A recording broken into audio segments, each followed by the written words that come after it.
le nom de Jésus. Nous te sommes reconnaissants, Seigneur, de faire l'honneur de ta présence. Merci, Seigneur, parce que c'est par ta grâce que nous sommes encore là aujourd'hui et que c'est par ta grâce encore conduit par ton esprit que nous sommes aujourd'hui amenés devant toi, dans ta présence, devant le trône de grâce. Seigneur, donne-nous encore cette attention que nous devons avoir sur toi seul. Que toi seul, Jésus, aujourd'hui, sois glorifié. Que toi seul sois honoré. Que toi seul, Seigneur Jésus, sois notre centre d'attraction aujourd'hui. Saint-Esprit, aide-nous à demeurer dans cette attention sur la personne de Jésus seul. Ô Saint-Esprit, prends le contrôle de tout ce qui va encore se faire. Prends le contrôle de la bouche de chacun de tes serviteurs. Ne nous permets pas d'aller au-delà de ta volonté. Ne nous permets pas de dire ce qui ne vient pas de toi, Seigneur. Ô Saint-Esprit, prends le contrôle aujourd'hui de notre pensée, de nos cœurs.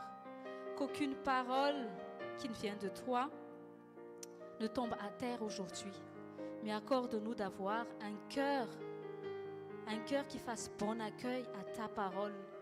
Que nous soyons attentifs, que nous soyons focalisés sur toi aujourd'hui, Seigneur. Qu'aucun esprit, que l'esprit du diable, celui qui vole, ne vienne pas voler notre attention sur toi aujourd'hui. Que le voleur ne vienne pas, ne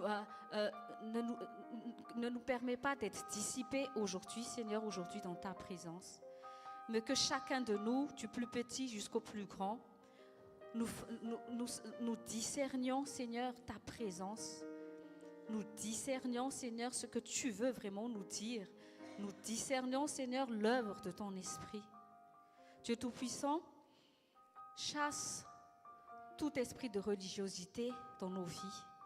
Que nous ne soyons pas là juste par habitude. Que nous ne soyons pas là juste parce que quelqu'un nous a demandé de venir. Mais que nous soyons là aujourd'hui que pour toi seul. Parce que nous avons soif de toi. Parce que nous voulons grandir encore plus dans ta volonté, Seigneur. Que ta paix, Seigneur, aujourd'hui nous inonde. Que ton amour soit déversé dans notre cœur. Que ta joie soit notre force aujourd'hui, Seigneur. Et que chacun puisse ressentir ton royaume au-dedans d'eux. Seigneur, c'est nous, tes enfants, qui amènent ta présence sur terre. C'est nous, tes enfants, qui amènent la vie céleste sur terre par ton esprit qui habite en chacun de tes enfants. Ô Seigneur, que rien ne vole ta place dans notre cœur. Si nous sommes tombés, Seigneur, dans le péché, si nous avons aimé des personnes ou des choses plus que toi, pardonne-nous, Seigneur. Pardonne-nous d'avoir mis de côté ton Esprit Saint. Pardonne-nous pour toutes les fois où nous nous sommes éloignés de toi, Seigneur. Pardonne-nous pour toutes les fois où nous nous sommes égarés dans notre chemin avec toi. Mais aujourd'hui, Seigneur, nous pouvons qu'être reconnaissants parce que si nous sommes aujourd'hui encore dans ta présence, si nous avons encore le privilège d'écouter ta parole, Seigneur, merci pour ta fidélité envers nous. Merci pour ton amour grand et qui dépasse même, Seigneur Dieu, nos pensées. Merci, ô Dieu Tout-Puissant, pour chaque personne, pour chaque vie ici présente qui est précieuse dans le nom de Jésus. Amen. Nous pouvons nous asseoir dans la présence de Dieu. Dis à ton voisin, j'espère que tu es content d'être là aujourd'hui. Amen. Comme on a dit au tout début, j'espère que nous ne sommes plus de ces croyants, de ces chrétiens dont c'est un fardeau de venir dans la présence de Dieu en assemblée. J'espère que nous ne sommes pas de ces chrétiens qui fait de Jésus, qui ne fait pas de Jésus leur priorité. Parfois les chrétiens, ils veulent que Dieu fasse de leur prière une priorité, alors que Jésus n'est qu'une simple option dans leur vie. Nous devons savoir que Jésus n'est pas une option dans notre vie. Jésus n'est pas un passe-temps dans notre vie. Nous devons vraiment vivre même à nous-mêmes. Ce n'est pas de faire convaincre les autres, mais nous devons vraiment vivre dans cette conviction où nous mettons vraiment Jésus comme notre priorité, où il est vraiment le premier dans notre vie. Il ne suffit pas de le dire, il ne suffit pas de dire les versets, mais il faut que cela soit vraiment une vie, une réalité au quotidien dans notre vie. Et moi, personnellement, je pense que faire de Jésus une priorité dans notre vie, c'est faire de chaque moment où nous nous réunissons en son nom, chaque samedi, comme une priorité. Comme le serviteur de Dieu nous a conduits au tout début, il y a plein de choses que nous pouvons faire, quelque chose de bien, que nous pouvons faire chaque samedi après-midi. Mais nous devons vraiment prendre conscience, est-ce que Jésus est tout le bien dont nous avons d'abord besoin? Est-ce que Jésus est vraiment, notre passion? Parce que quand Jésus avait dit, il y a un commandement que je vous dis, c'est d'aimer le Seigneur de tout notre cœur, de toute notre pensée. Et Dieu, et s'il y avait des personnes que Jésus n'appréciait pas sur terre, c'est les pharisiens et les sadducéens. Jésus n'appréciait, il était plus dur envers les pharisiens qu'envers les païens. Pourquoi Jésus était plus dur envers les païens? Parce que les païens disaient connaître Dieu, les païens disaient connaître la parole de Dieu, mais dans leur vie, Dieu n'avait aucune place. Les païens ne connaissent pas Dieu, donc il ne peut pas vivre selon la volonté de Dieu. Mais les pharisiens disaient connaître Dieu. Et c'est ça l'esprit de religiosité. On dit qu'on est chrétien, on connaît la Bible, mais quand on regarde notre vie de tous les jours, Jésus n'a pas sa place dans notre vie. Et moi, je pense réellement que... C'est pour ça que j'aime bien comment tonton Mick nous a conduits tout à l'heure. J'espère que tu n'es pas là parce que tu as été forcé. J'espère que tu n'es pas là parce que tu te dis, j'ai rien à faire aujourd'hui. Mais moi, je pense que si Jésus est vraiment une priorité pour chacun de nous devons nous dire, Jésus passe avant tout le samedi. Il a déjà instauré un moment où je dois être avec lui, au milieu de la famille en Christ. Toutes les autres choses peuvent passer après. Jésus, tu es ma priorité parce que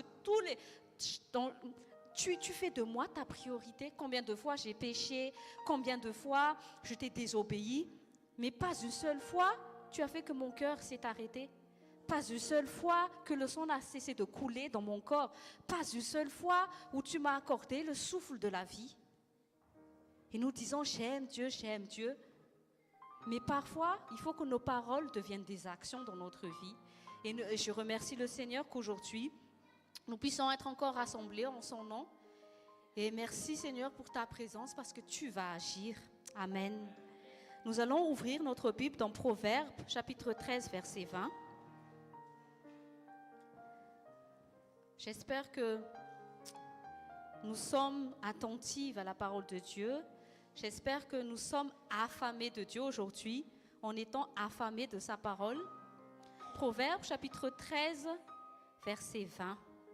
Dans le nom de Jésus, celui qui marche avec les hommes sages deviendra sage, mais le compagnon des insensés sera anéanti. Amen. Parfois, le plus gros problème dans notre vie, c'est que nous avons des mauvaises relations. Et il y a un moment donné où nous devons prendre conscience que nous devons faire des tris dans nos relations quand nous devenons enfants de Dieu. Nous connaissons bien l'histoire d'Abraham et de Lot. Abraham aimait Lot comme son fils. C'était son neveu, mais il aimait Lot comme son fils. Mais à un certain moment donné, Lot n'a pas fait du Dieu d'Abraham sa priorité. Et même si Abraham aimait Lot parce qu'il faisait partie de sa famille biologique, Abraham avait pris conscience qu'il aimait plus encore son Dieu. Et quand il avait compris que Lot n'avait pas cette même conviction que lui en mettant Dieu en priorité dans sa vie, il avait dit à Lot, tu peux partir si tu veux. Et Lot avait choisi de prendre un autre chemin que le chemin d'Abraham, qui Abraham a décidé de prendre le chemin de Dieu. Et je pense que dans notre vie, nous devons faire ce choix. Et quand nous lisons l'histoire d'Abraham, Dieu n'a pas commencé à se révéler complètement. Dieu n'a pas révélé son projet à Abraham. Il a attendu qu'Abraham se sépare de Lot. Parfois, nous sommes bloqués sur notre destinée. Parfois, nous sommes ralentis sur notre marche avec Dieu parce que nous insistons à fréquenter encore des mauvaises personnes. Il ne s'agit pas de critiquer les gens, hein, mais il s'agit de savoir, de comprendre que tu dois avancer avec des personnes qui ont le même objectif que toi. C'est quoi le même objectif? Premièrement, le même objectif, c'est le ciel. Le même objectif, c'est quoi? C'est de servir Dieu. Et je pense que quand la parole de Dieu parle dans Proverbes chapitre 13, verset 20, il avait dit de marcher avec les sages. Et tu ne peux pas marcher, tu ne peux pas bien marcher dans la volonté de Dieu si tu persistes encore à marcher avec des personnes qui refusent de marcher avec Dieu. Et nous devons faire ces tris dans notre vie où nous devons faire des tris dans nos fréquentations. Et nous devons comprendre que même si les personnes semblent être de bonnes personnes extérieurement, nous devons apprendre à regarder, ils sont animés par quel esprit? Si toi, tu es enfant de Dieu, tu es animé par le Saint-Esprit. Et si nous voulons toujours fréquenter ces personnes qui ne font pas du Saint-Esprit leur principal motivateur, moi, je peux te dire que tu seras influencé vers des mauvais choix, des mauvaises décisions. Si tu persistes encore à avoir des relations intimes avec des gens du dehors, si tu persistes encore à faire si tu veux faire encore des personnes qui ne font pas de Dieu leur priorité, tes relations en priorité, je peux te dire que tu auras toujours des problèmes à avancer avec Dieu. 1 Jean, chapitre 4, verset 1. 1 Jean.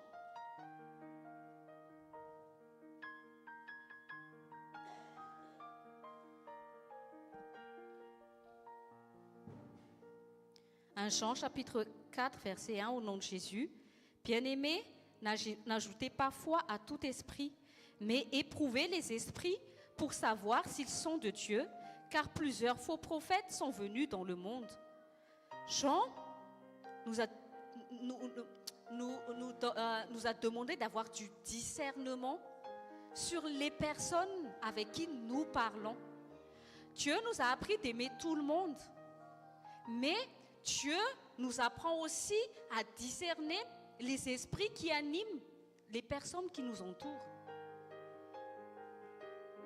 Et nous devons savoir que si nous allons encore si nous voulons encore être intimes avec des personnes qui ne sont pas intimes avec Dieu, je peux te dire, ce n'est pas le fait de juger ces gens parce qu'eux-mêmes, ils ne sont pas dans la connaissance, ils ne sont pas conscients par quel esprit sont conduits. Mais si toi et moi, nous sommes conscients que nous sommes enfants de Dieu et que nous sommes conscients que la seule voix d'un esprit que nous devons écouter, c'est la voix du Saint-Esprit, et que même tu peux dire que oui, je vais obéir au Saint-Esprit, mais que tu n'arrives pas à te défaire de certaines personnes qui ne font pas du Saint-Esprit leur priorité dans leur vie, je peux te dire que ce sera difficile pour toi d'avancer avec Dieu. Et c'est pour ça qu'il y a des chrétiens qui n'arrivent pas à avancer. Il y a des chrétiens qui font de mauvais choix parce qu'ils ont de mauvaises fréquentations. Et aujourd'hui, Dieu nous dit, tu dois faire le choix d'avancer avec les personnes qui te font avancer avec Dieu, premièrement. Tu dois te séparer de Lot. Et dans Proverbes, chapitre 22, verset 17, Proverbes, chapitre 22, verset 17.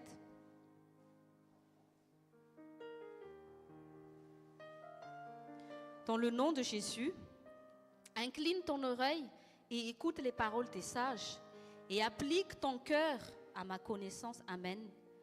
Tout à l'heure, tonton Tante a parlé du pouvoir, tu parlais, mais il y a aussi le pouvoir de l'écoute. Le Saint-Esprit nous a appris tout à l'heure à travers son serviteur que nous devons faire attention à ce qu'on dit, mais nous devons aussi faire attention à la manière comment nous utilisons nos oreilles. Et si tu passes trop de temps avec des personnes qui parlent des choses mal, parce que nous nourrissons des choses que nous entendons aussi, à part des choses que nous entendons de notre propre bouche. Donc ça, c'est ta propre responsabilité de dire de bonnes choses à travers ta bouche pour que ton âme se nourrit de bonnes choses à travers ta bouche même. Mais nous nourrissons aussi des choses que nous écoutons qui sortent de la bouche des autres. Et si nous allons insister à avoir des relations avec des personnes qui ne connaissent pas Dieu, et ces personnes vont utiliser leurs bouches vont être utilisées par des esprits qui ne sont pas le Saint-Esprit, et que même si tu dis je suis fort, non, j'aime Dieu, tout ça, non, mais si tu insistes à aller avec ces personnes-là, tu vas te nourrir de ce qu'ils vont dire. Et c'est pour ça qu'il y a beaucoup de chrétiens, malgré leur bonne volonté, n'arrivent pas à avancer avec Dieu. Parce que quoi? Ils sont toujours avec ces mauvaises personnes dont ils doivent se séparer. Et ils ont un problème d'avancer avec Dieu. Et le Seigneur nous dit, tu dois écouter les sages. Qui sont les sages? Les sages, ce sont les personnes d'abord qui ont le Saint-Esprit. Qui sont les sages? Ce sont les personnes qui sont animées par le Saint-Esprit. Et qui sont les personnes qui sont animées par le Saint-Esprit? C'est la famille en Christ. Amen. Et s'il y a des personnes avec qui tu dois avoir tes fréquentations dans ta vie en tant que chrétien, c'est ta famille en Christ. Et Paul dit dans Hébreux, chapitre 10, versets 24 à 25. Prenez votre Bible, Hébreux, chapitre 10, versets 24 à 25, au nom de Jésus. Veillons les uns sur les autres pour nous exciter à l'amour et aux bonnes œuvres. N'abandonnons pas notre assemblée comme c'est la coutume de quelques-uns, mais exhortons-nous réciproquement, et cela d'autant plus que vous voyez s'approcher le jour. Vous voyez? Dieu a parlé à travers son serviteur Paul. Il avait dit combien est important d'avoir une assemblée. Combien il est important que nous devons mettre vraiment de l'importance à être en assemblée, parce que les personnes de l'assemblée en Jésus, ce sont ces personnes, en fait, nous veillons les uns les autres. Et parfois, comme Paul disait, il y en a qui ont le coutume d'abandonner leur assemblée. C'est quoi abandonner leur assemblée? Le diable va tout faire pour que tu ne puisses pas venir à l'école chaque samedi. Il va tout faire pour essayer de te convaincre, pour te faire croire que bon, ouais, quand tu peux samedi, si tu peux pas, c'est pas important. Mais la parole de Dieu dit, quelle est l'importance de ne pas rater nos moments en assemblée? Parce que les personnes, c'est ta famille en Christ que Dieu va plus utiliser pour te conseiller sur la volonté de Dieu. La parole de Dieu dit, c'est en assemblée, c'est dans la famille en Christ que nous allons pouvoir nous exhorter réciproquement. N'attends pas d'être exhorté par tes collègues. N'attends pas d'être exhorté par tes amis au collège. Non. C'est pour ça que tu n'arrives pas à avancer avec Dieu. C'est pour ça que le diable te berne par leurs mensonges. Parce que tu passes ton temps à écouter les gens du dehors et que tu n'accordes pas d'importance de venir en assemblée. Et quand nous passons beaucoup de temps à écouter le Saint-Esprit, tu vas comprendre pourquoi c'est important de venir ici aujourd'hui. Dis à ton voisin, comprends que c'est important que tu sois là aujourd'hui.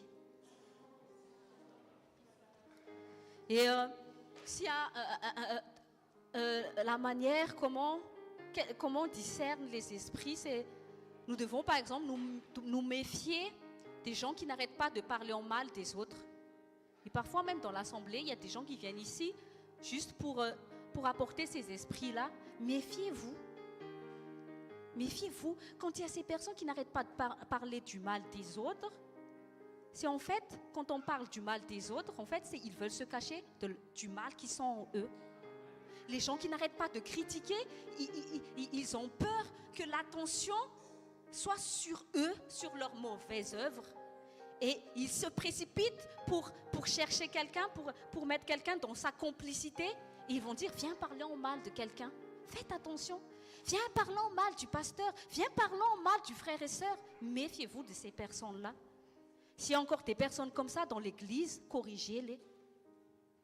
Et plus nous allons nous détacher encore plus de notre famille en Christ, il serait très facile pour nous de tomber dans le mensonge du diable.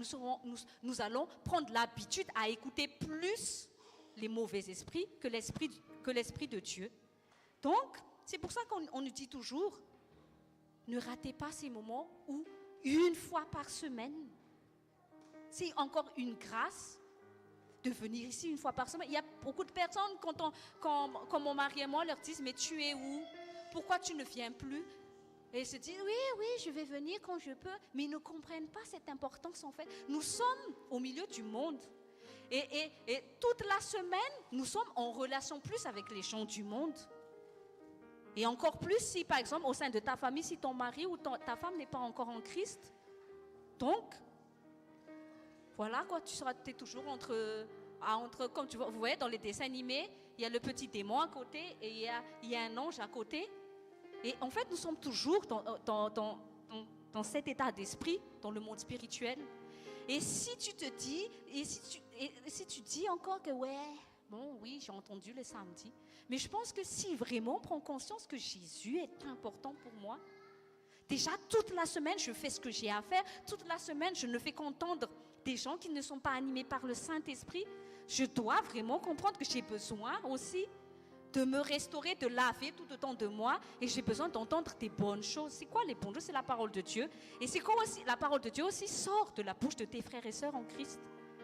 Et donc, les personnes qui te font avancer avec Dieu, c'est que tu dois avoir de bonnes relations avec ta famille en Christ.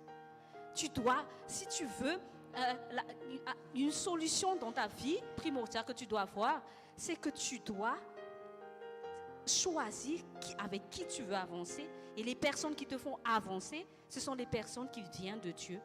Dieu t'a donné un pasteur, Dieu t'a donné un parent, Dieu t'a donné un frère et sœur. Pourquoi tu t'en éloignes? Il y a un gros problème si tu ne veux pas s'initier dans l'assemblée. C'est que tu n'es pas encore pleinement animé par le Saint-Esprit. Mais aujourd'hui, Dieu te dit, dis à ton voisin, tu me fais avancer. Amen. On s'exauce entre nous-mêmes. Ça sert à ça aussi le groupe Viber tous les jours à 2h50. Parce que toute la journée, tu vas être confronté avec des personnes du dehors. Et tu commences ta journée avec le Saint-Esprit, mais tu commences aussi ta journée en esprit avec ta famille en Christ.